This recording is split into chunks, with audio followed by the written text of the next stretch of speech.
When time is compressed, once motionless sights magically come to life.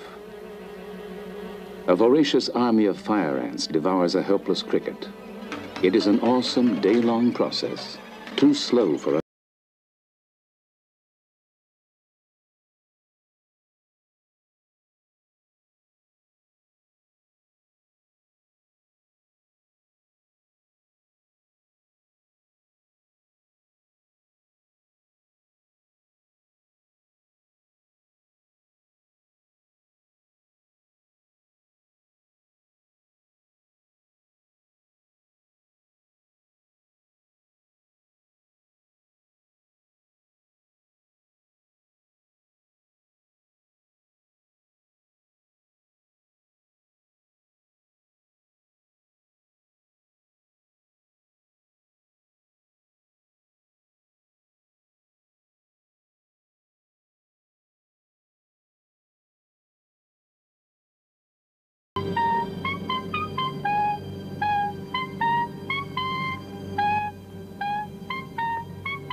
Join us now on a visual journey beyond the limits of the naked eye, on a voyage into the invisible world.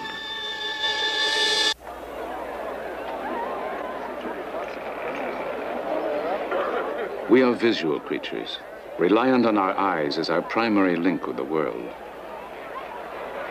Able at a glance to estimate size, measure depth, register movement, make sudden shifts in focus, and instantly distinguish a million different colors, our eyes are the most highly developed of all living species. Yet despite our eyes' amazing powers and remarkable versatility, there are infinite sights around us to which we are totally blind.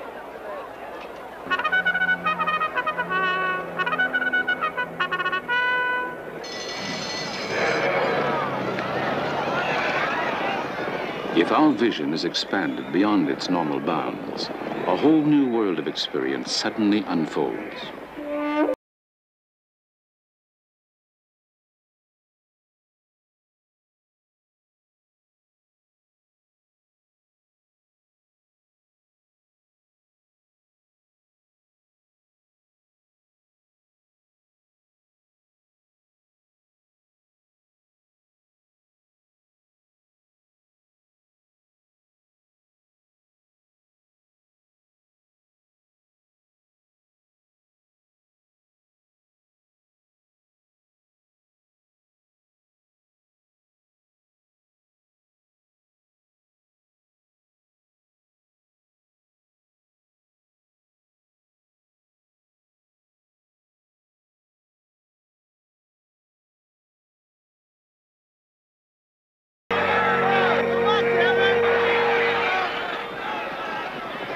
The camera must often come to the aid of our blinkered sense of sight.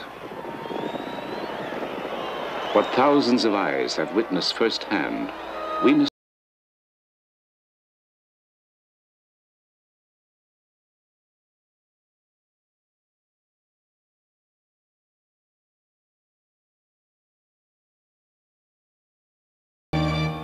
possessed with powers to reveal the world in myriad ways that our unaided eyes cannot.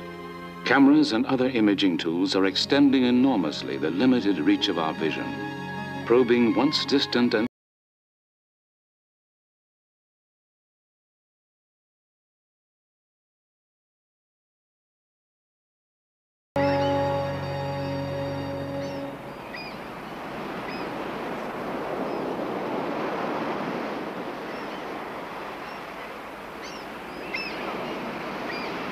we delight in exploring the world we can see. But even up close, our eyes can barely resolve objects that are 1/300th of an inch in diameter, a fraction the size of a tiny grain of sand. What seems very small in human scale is but the threshold of a microcosm beyond the limits of our eyes.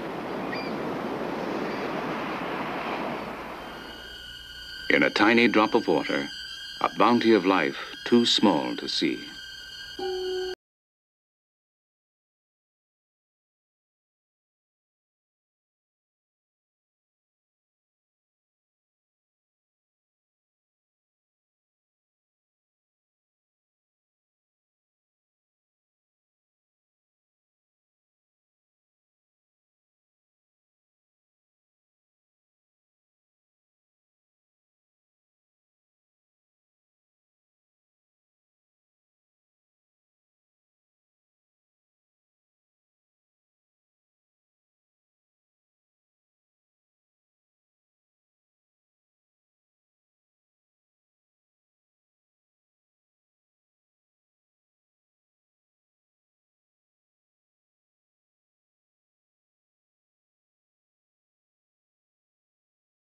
microscopes fitted with cameras can now easily recapture the sights that were seen when man first glimpsed the microworld.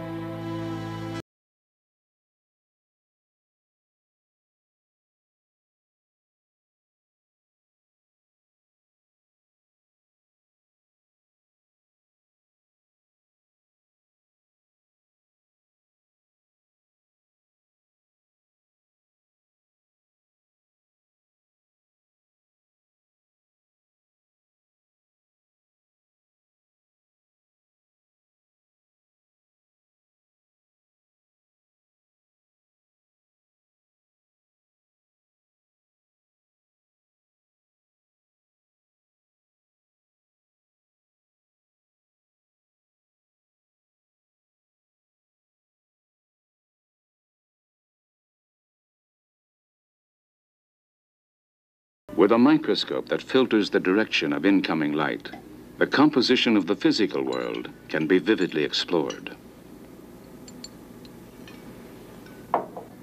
When a liquid transforms into a solid, as when water turns to ice, the tiny crystals that will form its structure organize into shape.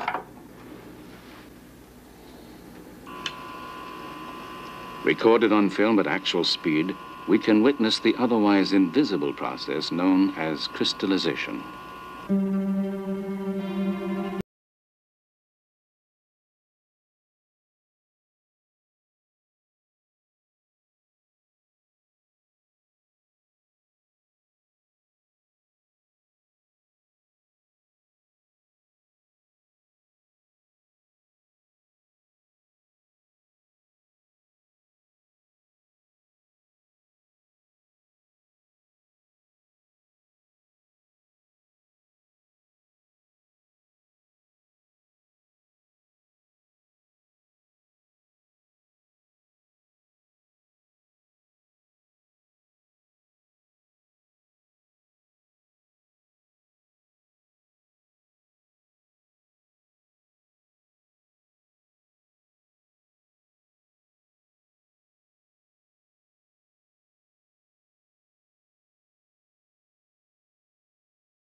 Seen with a beam of electrons rather than with light, a powerful new instrument called the scanning electron microscope has penetrated an uncharted level of detail and size.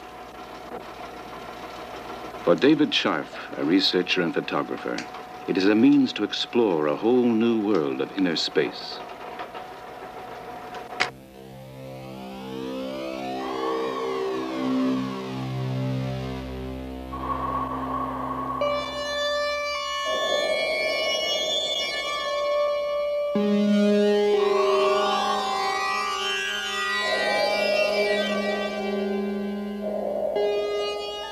Though we seem to be leaving some distant planet's surface, our voyage, in fact, is much more contained. The cratered terrain we have left behind is the surface of a moon rock, the size of a grain of sand.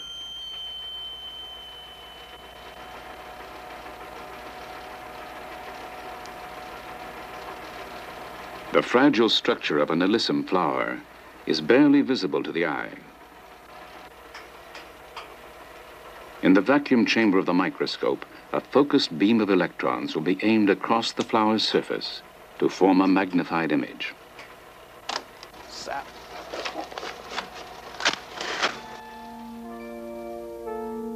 Through the microscope's probing eye, the tiny flower reveals a delicate structure of unexpected complexity. When magnified more than 20,000 times, we can see single grains of pollen.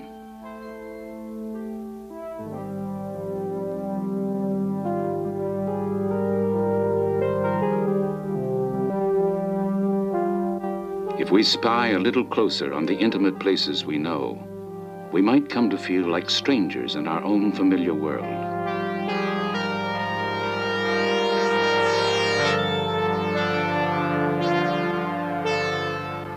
Zigzags of rough-hewn channels gouged into a surface are a magnified view of the narrow grooves in an ordinary phonograph record.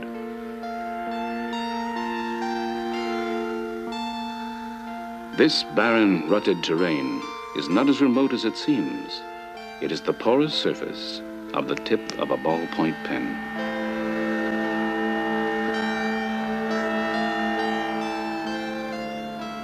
A tangled network of sinuous fibers, when enlarged 4,000 times, hardly resembles what we usually see as a smooth sheet of writing paper. In the sofas and beds of even our best-kept homes, microscopic dust mites quietly live their lives. Like miniature dinosaurs from a long-lost world, their bodies rarely grow large enough for the naked eye to see. Dependent on us for survival, dust mites feed primarily on the flakes of dead skin, which our bodies constantly shed.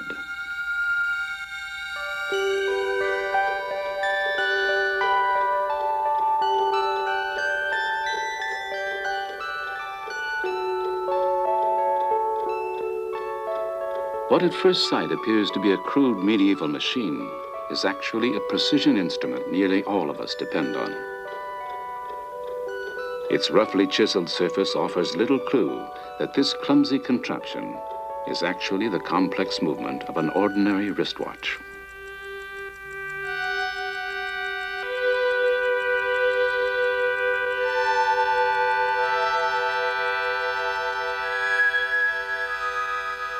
Our skin itself hides a miniature world from the normal view of our eyes. When seen at high magnification, an alien landscape appears. Stubbles of hair grow like tree stumps in a terrain whose complex ecology supports a wide variety of life. On almost any strand of hair, tiny fungi can be found. In numerous forms, their population on our hair and skin numbers in the tens of thousands. Our intimate fellow travelers, fungi have lived with us through evolution to establish a permanent niche in the habitat of our skin.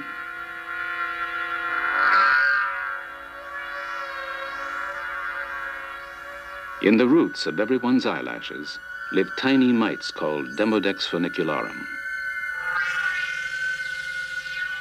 Apparently, they cause us no harm, but why they are there and exactly what they do have yet to be discovered.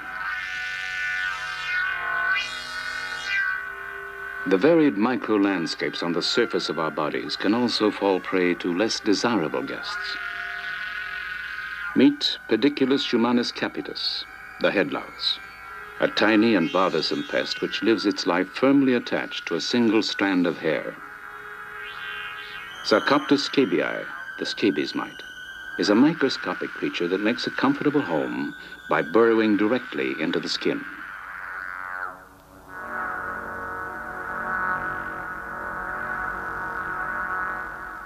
On the warm, moist regions of our skin, there is life in enormous abundance. Bacteria, the simplest form of free-living life, are constantly with us. A single bacterium can multiply to more than 1 million in about 8 hours. And no matter how much we wash, millions remain on our skin.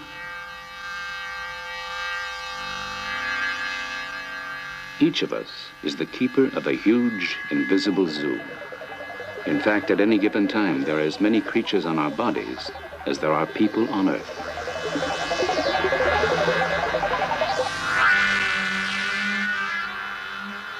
If our numerous companions do not inspire our love, at least we have the consolation of knowing that we are never completely alone.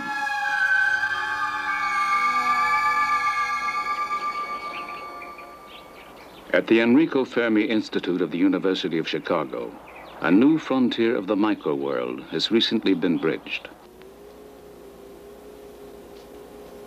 Using a powerful electron microscope which took 14 years to develop, Dr. Albert Crew has captured on film what no one had ever seen. You are looking at atoms, uranium atoms. The smaller single specks are individual atoms, each with a diameter of only a few billionths of an inch. The larger masses are clusters of several atoms. Colorized artificially to enhance our view, atoms exhibit unpredicted movement, revealing that solid objects, when seen on an atomic scale, are actually a sea of moving particles. The level of magnification of the movies on a home TV screen is about 10 million, maybe 20 million, depending on the size of your TV set. That's about equivalent to blowing a basketball up to the size of the Earth. The ability to see single atoms, to isolate them at that level, could have considerable importance. Where it will lead is very difficult to say, except what we have is a new technology, a new way of looking at materials in the world, and every time you have a new way of looking at things, you find out something new.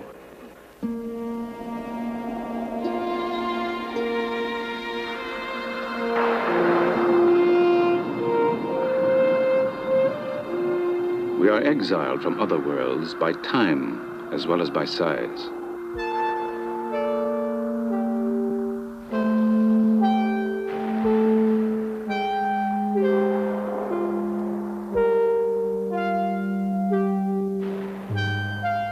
In a world of motion, there is infinite detail too fast for the unaided eye.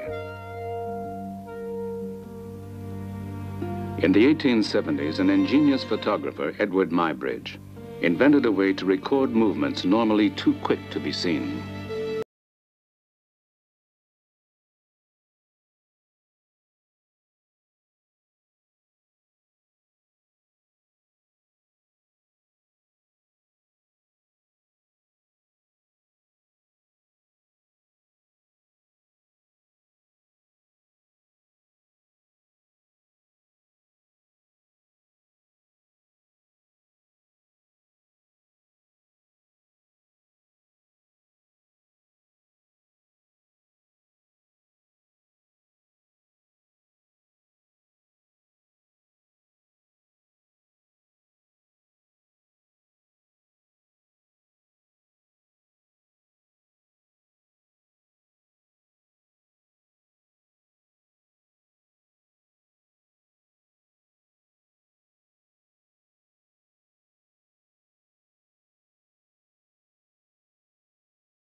Today, modern high-speed cameras can record rapid motion with a clarity that Edward Muybridge could only have dreamed of.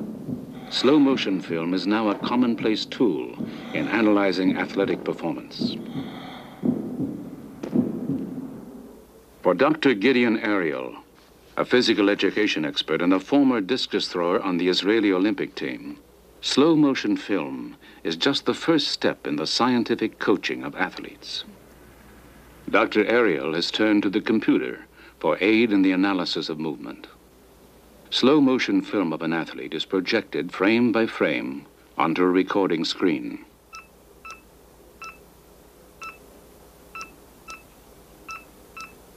Each touch of a sonic pen transmits into the computer memory the dynamically changing positions of the athlete's joints and limbs.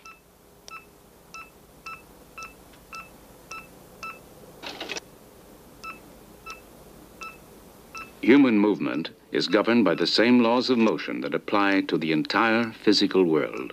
And from the visual information contained in the film, the computer can rapidly calculate the interrelationship of force, acceleration, and velocity in the athlete's movements.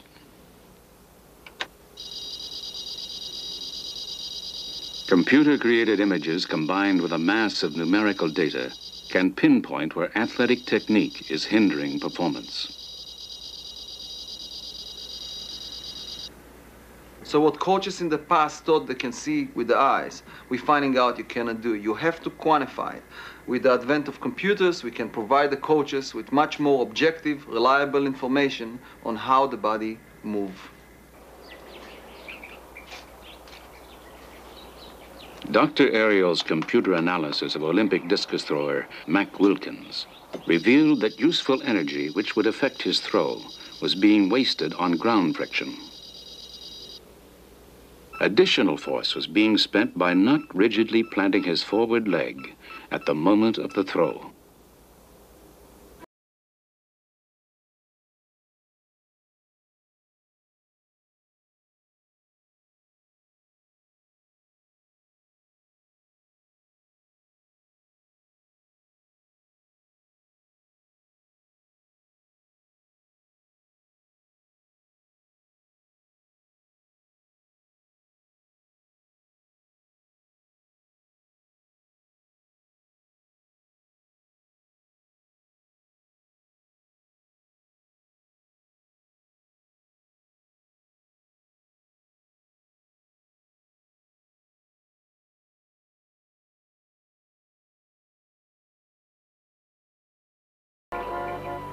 In a remarkable laboratory at the Massachusetts Institute of Technology, time and motion are dramatically dissected.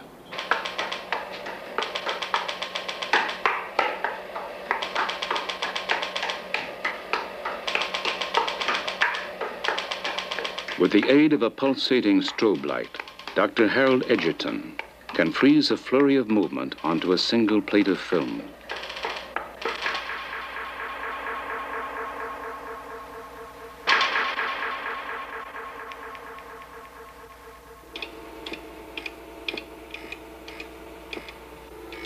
Dr. Edgerton developed the strobe light in 1931.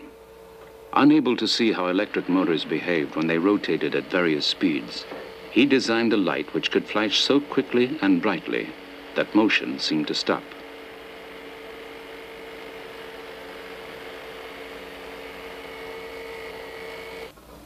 Now, we're going to do an experiment here to take a picture of a bullet, a very high-velocity bullet, as it cuts this playing card in two. The playing card will be attached to this tape. The bullet will come out of the gun at 2,800 feet per second. If we aim it correctly, it'll cut through the card. And we want to turn on a light, a very special strobe light, that lasts less than a millionth of a second in order to stop the bullet effectively on the film, make a sharp, clear photograph. The sound of the bullet will trigger the strobe light, which creates an image on film.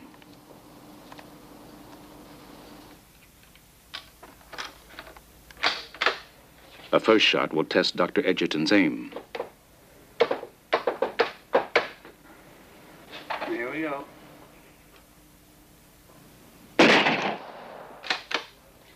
Now, the event as the strobe light reveals it.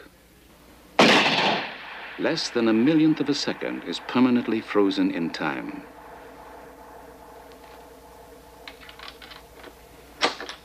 Another striking example of the strobe's revealing power is what Edgerton calls making applesauce.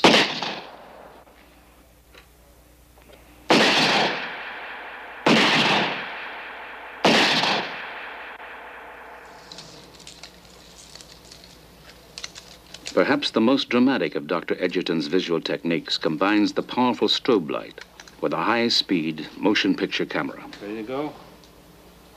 All set? 3, 2, 1, shoot!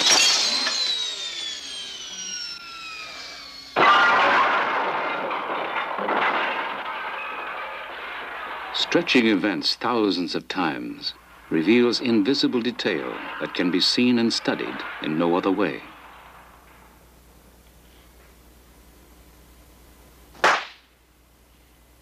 The explosion of a firecracker, now slowed down 1,200 times.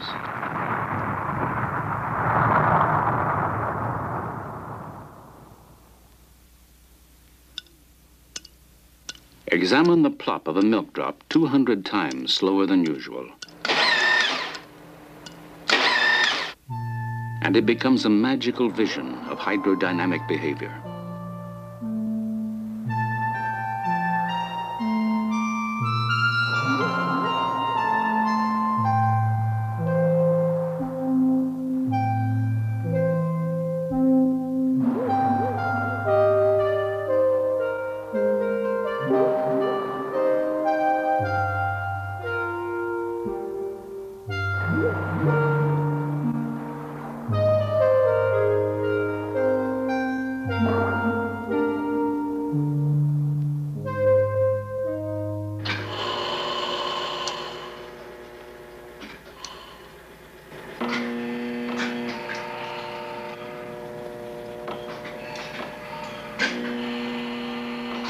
Unbounded by our human sense of time, specialized cameras can also record events much too slow to see. For nature cinematographer Ken Middleham, the technique of time-lapse photography provides a fascinating window on an otherwise hidden realm.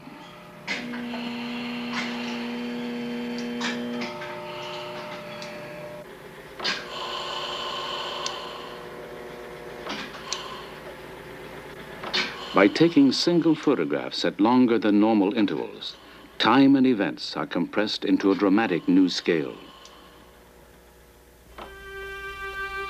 The 2 weeks it takes for an orange to spoil are telescoped into several seconds.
Our eyes perceive the world only in the language of light.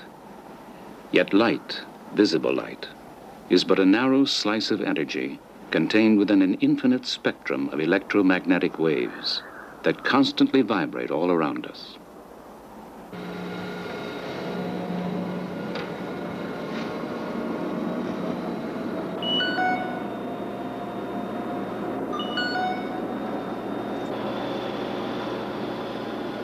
When scientists analyze light, breaking it apart into its component wavelengths, the familiar rainbow of colors from red to violet appears. Colors are the brain's code for the wavelengths of light we can see. Beyond this band of energy, our naked eyes go blind. The world around us hides numerous sights from our limited light-sensitive eyes.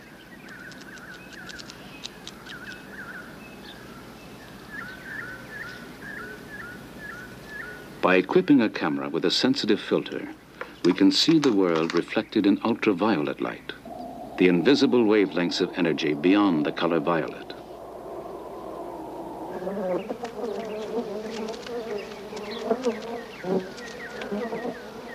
In the 1930s, scientists discovered that honeybees have a visual sensitivity that extends beyond our own. On its daily search for nectar, the bee can sense its surroundings in ultraviolet light.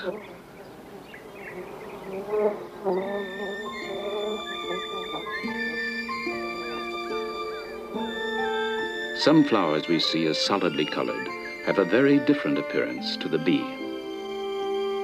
When viewed in ultraviolet light, new shadings and patterns appear.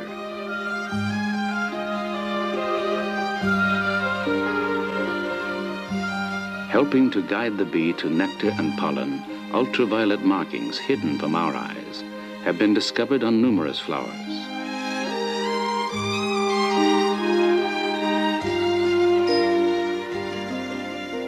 Unseen ultraviolet rays stream abundantly from the sun, but they are only one kind of invisible light that we must rely on cameras to reveal.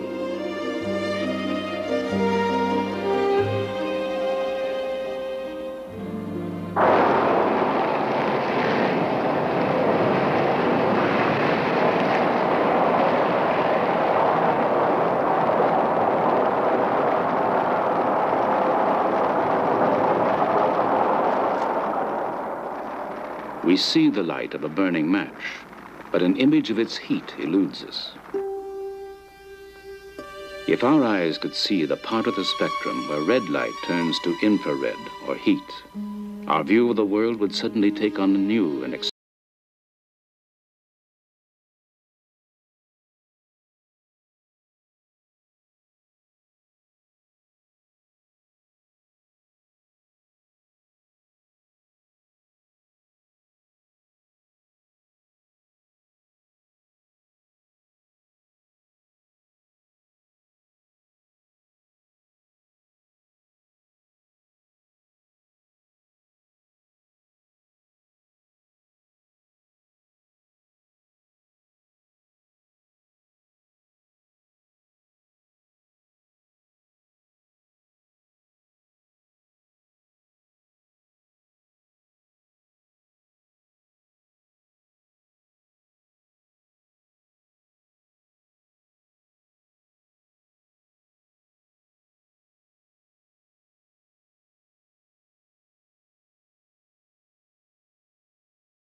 considered by some to be a threat to feminine modesty.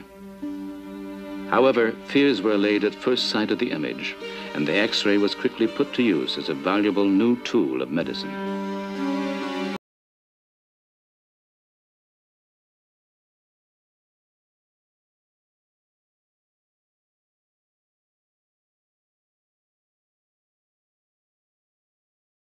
Today, the power of the X-ray is expanding our knowledge of the past.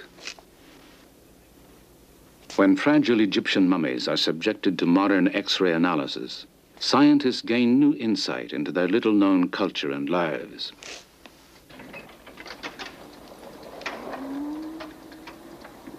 What time and wrappings have hidden, X-rays can still reveal.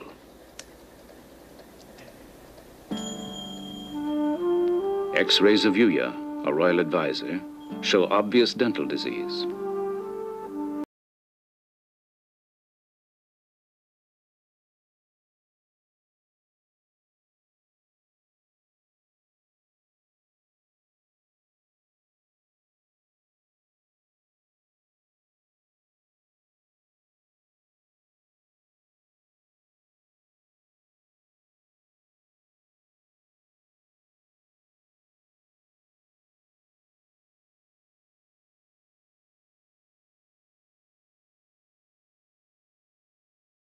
Amenhotep I.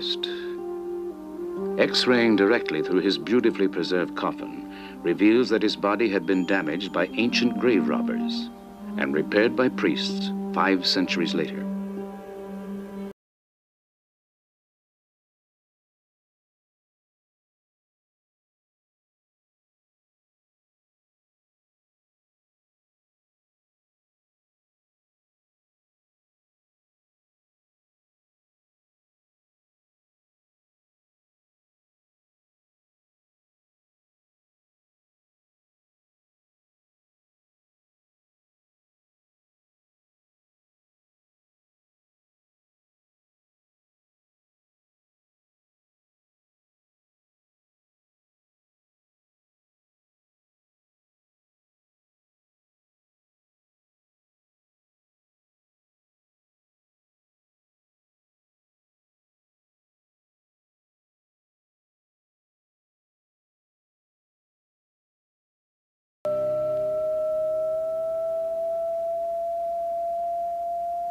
Sound, like light or heat or X-rays, radiates all around us in the form of vibrating waves.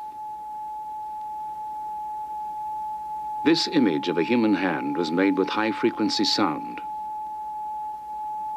Using this technique, doctors can now see soft internal tissue that was not safely accessible before.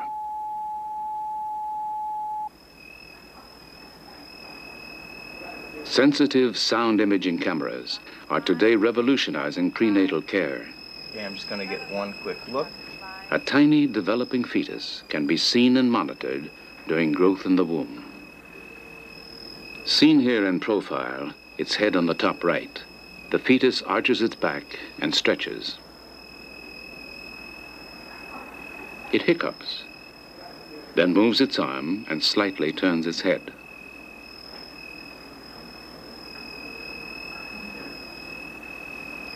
The baby's now sort of turned around and it's looking at us to see what we're doing. I can take a picture of the baby for you. I'll put the freeze frame, which freezes the image for us. Today, a mother's first baby picture is often made with sound before the child is born. Pretty good. See there, baby's head. But everything else looks fine. Baby's moving around a lot. Baby's heart is beating fine, and you have a normal amount of amniotic fluid for this time. Who does it look like? You or Brad? I think it looks like me.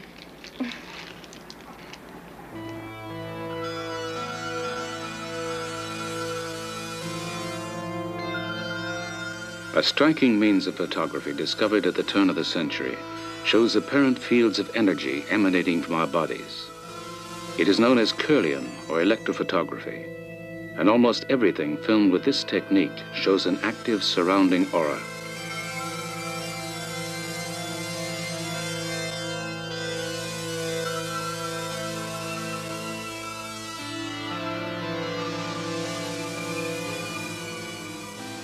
Controversial and only partially understood, Kirlian photography is now undergoing serious investigation as a possible diagnostic tool. To make a Kirlian photograph, a finger is placed over a sheet of unexposed film, which receives a burst of electricity from a metal plate beneath it. When the film is developed, the Kirlian aura appears. Dr. Thelma Moss has conducted research on Kirlian photography at UCLA. People are always asking, what is this Kirlian photography all about? And the answer is, nobody really knows, but we've got some ideas that are intriguing to us because they are not the conventional ideas about what exists around the human body. We believe that not only is there air surrounding us, but that we are emanating something from ourselves that is energetic, bioenergetic, if you like, and that tells us a great deal about what's going on inside the body. Kirlian fingertip images taken over several hours vary their intensity as a depressant drug takes effect. A mild stimulating drug seems to cause an activating pattern.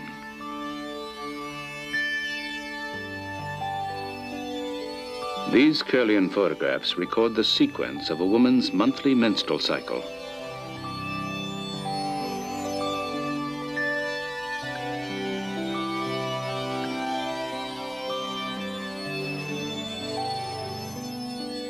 A yogi's hands before and then during a state of deep concentration. Though powerfully evocative, the meaning and value of the Kirlian image still remains largely unknown. With further research, it may prove to be a new frontier of our knowledge.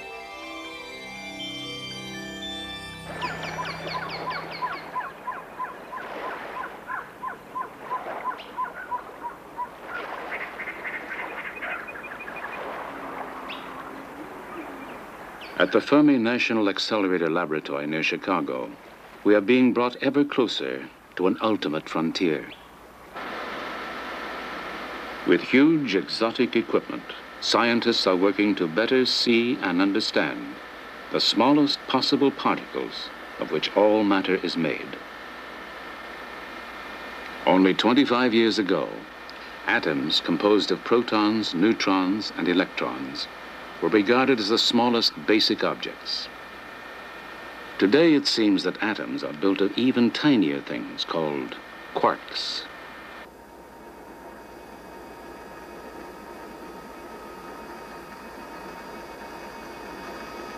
Fermilab is, in a sense, the world's largest and most powerful microscope, an awesome collection of machinery designed to shatter atoms to pieces and see the objects within. Buried underground, a 4-mile ring of powerful magnets guides a narrow beam of particles, which is rapidly accelerated. When fired at their target, they will act like a powerful hammer to break an atom apart. The process begins with a giant generator and a massive jolt of power.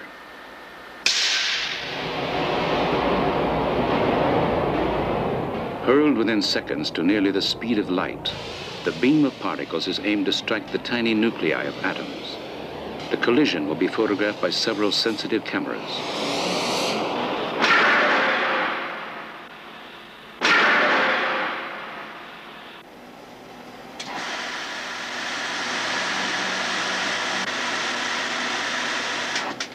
When projected onto an analyzing table, the resulting pictures show the scattered tracks left by hundreds of liberated subatomic particles. Each type of particle has its own distinguishing signature of curving or spinning lines. By carefully recording and studying these trails, we are gradually learning more about the now smallest and most elusive units of matter, the still unseen entities called quarks. Quarks, however, may well be composed of even smaller things. We still do not know where, or if ever, the world of the small will stop.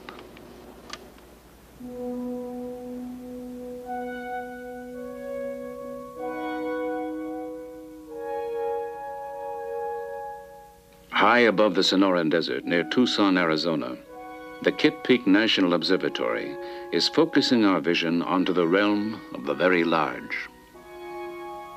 The world's biggest collection of astronomical instruments, Kitt Peak is dominated by the 19-story dome of the powerful Mayall telescope.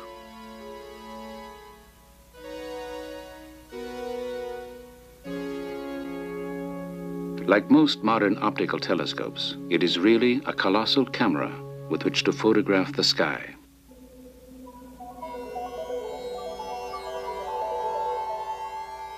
Galaxies. Only 60 years ago, their existence was just a theory. But with the construction of larger and larger telescopes, thousands were seen and photographed. Today, astronomers estimate that the universe contains at least 100 billion galaxies, each with 100 billion stars.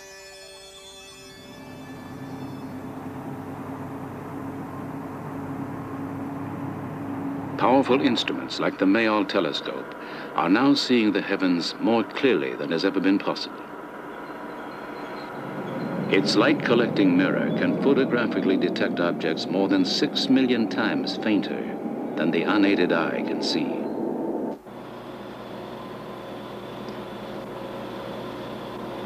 Astronomers today rarely look through a telescope directly.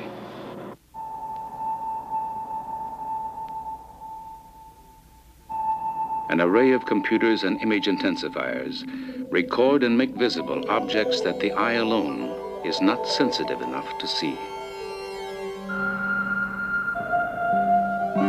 Artificial colorizing shows subtle details that would otherwise be missed. Revealed on the telescope's computer enhancement screen, the world's first image of the surface of a star other than our sun. Known as Betelgeuse, it lies 600 light years from Earth. The computer-colored contrasts on its surface are believed to be huge regions of varying hot and cold. Resolving this image to the telescope was like photographing a grain of sand from several miles away.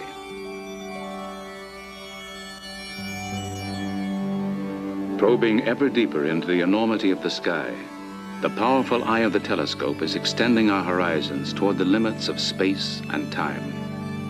From this exploration, new and astonishing sights are offering clues to such baffling questions as, what are stars? How do galaxies form? Does the universe have an end?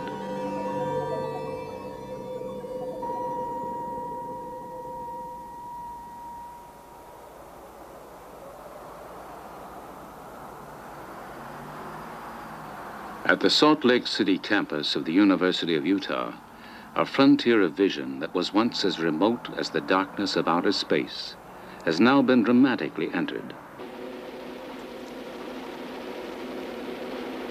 Craig has been totally blind for 15 years. But in a bold experiment, doctors have surgically implanted on the visual cortex of his brain an array of 64 tiny electrodes. This ingenious feat of medical engineering allows Craig to be literally plugged in to the outside world.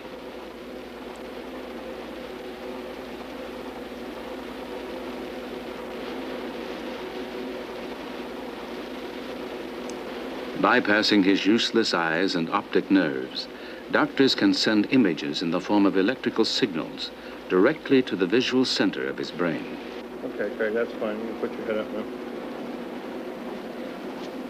For Craig, it is a strange new contact with his long-lost sense of sight. When Craig was linked to a television camera, he reported seeing both vertical and horizontal lines. In this experiment, a computer system will generate patterns of dots representing the Braille alphabet. It is the same 6-dot code used in touch Braille. The images that Craig sees will appear something like this. Go. First word. I. Okay. H. A. D. And. A. C. A. T. Cat. A, N, D, and... Craig has little trouble seeing the letters that will form a sentence. But scientists are working toward even more dramatic goals. I had a cat and ball. Researchers now foresee a day when a miniaturized system, including cameras for the eyes, electronics in the glasses, and electrodes on the brain, will provide artificial vision for the blind.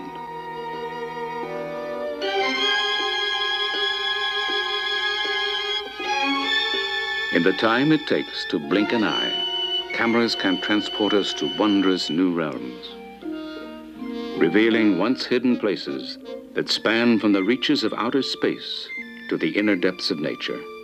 The magic eyes of cameras are dramatically transforming our knowledge and perception.